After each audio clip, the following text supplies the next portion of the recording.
Hello everyone. In this release, we have added some additional capabilities for mapping points in various ways. So there's three ways we can do this. We can have essentially a scatter plot of points on our map. We can have bubble plots, or we can have bubble pie charts.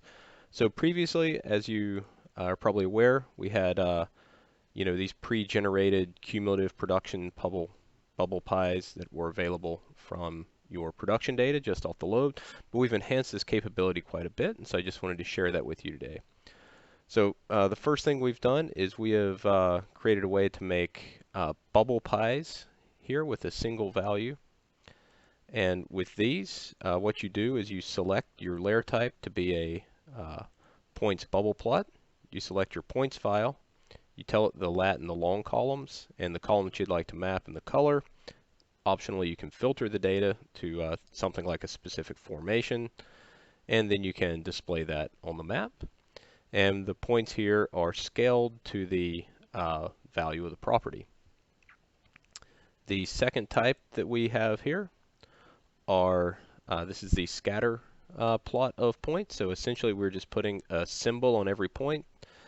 To do this, what you'll do is you'll select the points type as points scatter plot. Select your points file, your lat and your long.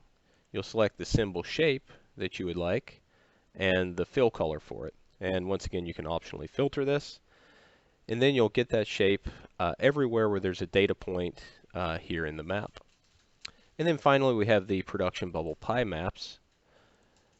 These are very similar to what comes out of the production, except now you're not limited to cumulative production or production at all. You can use any property you would want that's in a points file. To do this, you just select points pie charts. Here you select the property, the lat and the long column, and then you can add as many slices as you would like to this, and you can choose to scale the properties as well. And once again, you have optional filters. And this will provide a production bubble pie chart in this case.